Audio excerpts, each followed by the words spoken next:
Every culture in the ancient Mediterranean seems to have taken this perennial myth, which probably originated in Egypt, or could be so old it's Neolithic, and has made it its own, had its own version.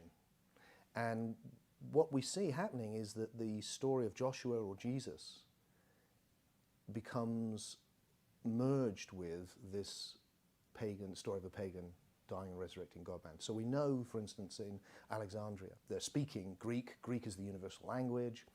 And we know that they're putting together Jewish mythology with pagan mythology because we have lots of these texts, which are called intertestamental texts, because they fall between the Old and the New Testament, which are clearly mythological texts which show a pagan-Jewish crossover. And you pick up the gospel story, you can clearly see that this is another one.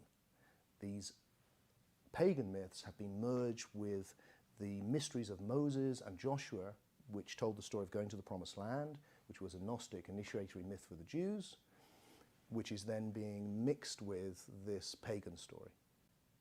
You keep going and there's no one underneath this. The famous man who ever lived didn't.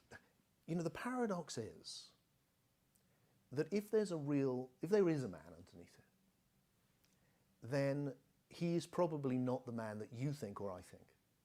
Because everyone's got a different Jesus, haven't they?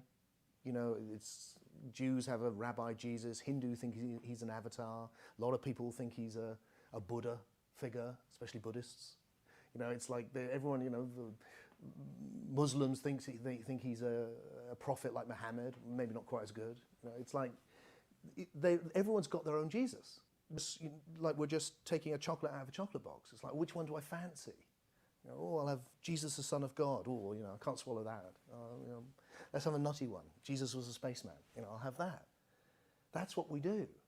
But once literalist Christianity had been adopted by the Roman Empire, once you've got this idea that one man has come and is literally the Son of God, and you must literally believe in that history to be saved, well, you're almost duty-bound to enforce it.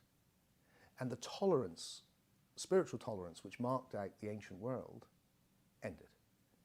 It's like it's about authority. It's about people setting themselves up.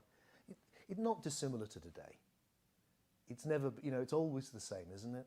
There's individuals who come into spirituality because they want to awaken themselves and each other to a state of oneness and love. And there's other people who are interested in setting themselves up with a bunch of followers, making a good living, having a little cult. And the Gnostics saw it as an authoritarian structure designed to fleece people.